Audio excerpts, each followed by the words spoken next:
Hey there, this is Ben Roberts, and I want to invite you into an inquiry with me around the concept of systems of influence and the possibility that we might be entering a period where those exist in a way that they haven't previously.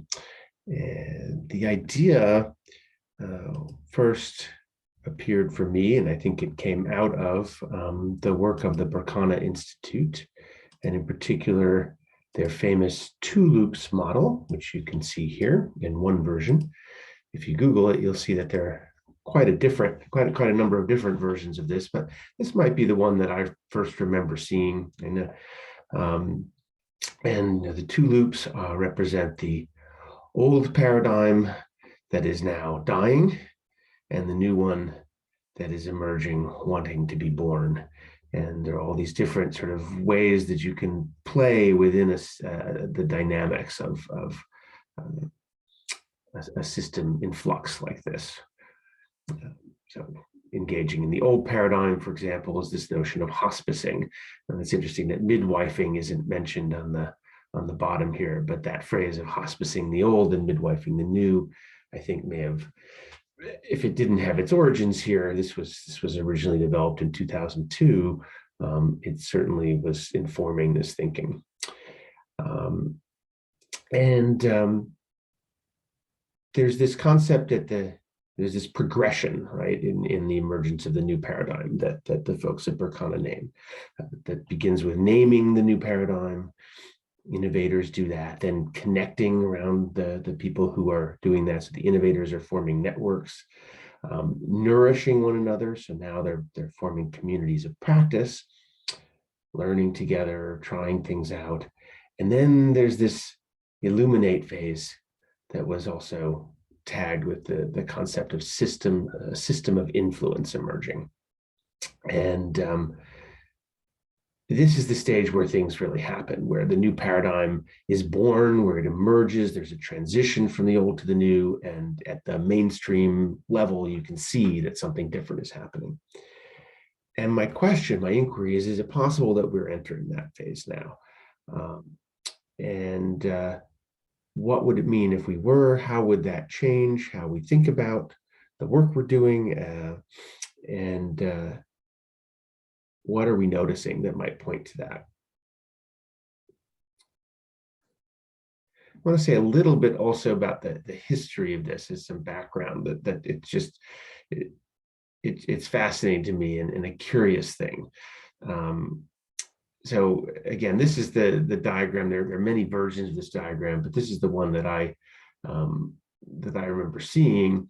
And there was also a very popular, here we go, piece that was written by Meg Wheatley, who was co-founder of Berkana, and Deborah Fries, called Using Emergence to Take Social Innovation to Scale. And this has gotten a lot of circulation and really focuses on the stages in the two loops model, and in particular, inspires people by the idea of systems of influence being an emergent property. So we have stage one here, it's network; stage two, community practice; and stage three, systems of influence. And there's this whole description of them.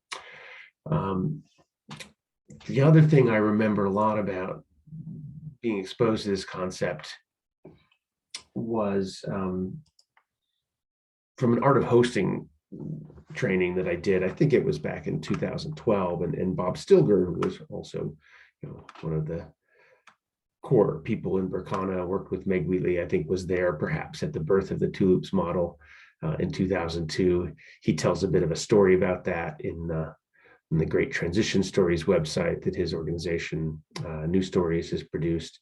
And he also talks about it in his book, After Now.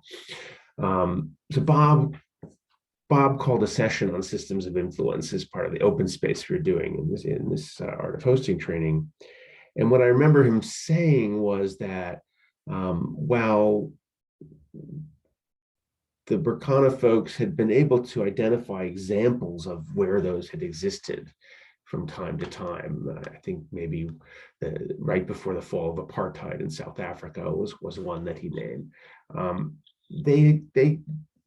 What one could do to create the conditions that brought a system of influence into being was mysterious.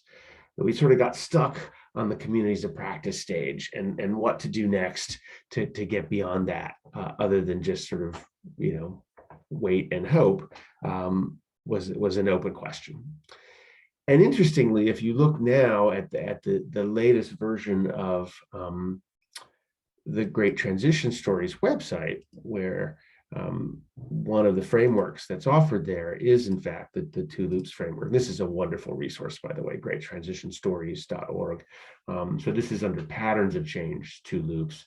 You've got all kinds of other really, really great things here. But so here's Two Loops, and systems of influence are gone. It's just this, people start new things, and then we create a strong new normal. But that phrase isn't there, and I skimmed through after now, and I didn't see it either. So it seems that somehow the usefulness of that concept, maybe someone made a decision. I'm just curious, did someone make a decision that just wasn't helpful because it was too mysterious? I don't know, but it seems interesting to me. Is it possible that the people who named this powerful concept gave up on it just as it was becoming, as we were getting to the point where it actually was about to emerge? It reminds me a bit of my experience on Wall Street as a trader, where you would see the market's moving in one direction and moving, and people would say, oh, this just can't continue. This just can't continue. And typically the point at which it would actually change direction is when everyone said, you know what, I guess it is going to continue. The market is just going to keep going up. And when everybody believed the market was going to keep going up, that's when it would turn and go down, or vice versa. A decline would reverse into a rise. And so is it possible that there's something about that going on now? Another piece of evidence for me, and that's not really a piece of evidence, it's just sort of a pattern I've noticed, but Charles Eisenstein wrote a piece recently called Time to Push, where he used the birth metaphor, which is also, by the way, one of the ones you'll find on Great Transition Stories. And he has this, here's a sort of the key paragraph, I think, or two paragraphs here, where he says, we're entering a period of struggle where it's obvious that something important is at stake and our actions matter. We're moving down the birth canal. Immense pressures will bear down on us, pause for a while, then bear down again. And then here we go. For most of my life in the national and global arena, each passing year seemed much the same as the last, a predictable deterioration. That is changing. The year 2020 was no aberration. Normal is not going to return. This is very much the language that Bob is also using in After Now and some of his work since then. We might slide back a little after each contraction, but never all the way back. Each will push us into new territory.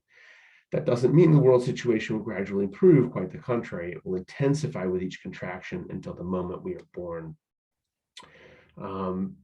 So I just want to offer one other framework here. This goes back to, here we go.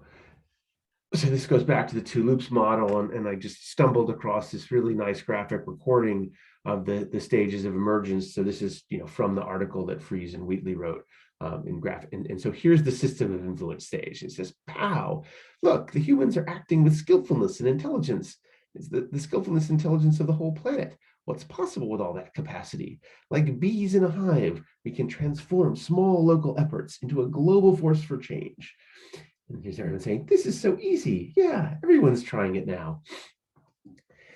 And so is it possible we're entering a phase like this, that after so much struggling in the shadows and feeling like we're out of the mainstream and in the fringes, that there's just breakthroughs at so many levels, whether it's the conversation about social justice or gender or income inequality or new economic paradigms and the collapse of neoliberalism, or the climate movement, even though we appear to be stuck with COP26. There were a lot of reports out of the COP from various sources of a different kind of energy, of the politicians, the policymakers looking at things a different way, of greater power at the grassroots level, and of the grassroots saying, you know what, we're just going to do this. It doesn't matter if the policymakers are going to come along or not. So it just seems to me that maybe something's different. And the question is that I want to pose in this inquiry is if that were the case, how would that change what you do now and what we do in our groups, in our communities? And is it possible that, and also, how would we know that this might be the case? How could we test that we're in a place where a system of influence has arisen, or multiple systems of influence? And how would it change what we're doing? Or are you already perhaps sensing and acting based on that experience? And what kind of data can you offer us in this collective inquiry around those lines?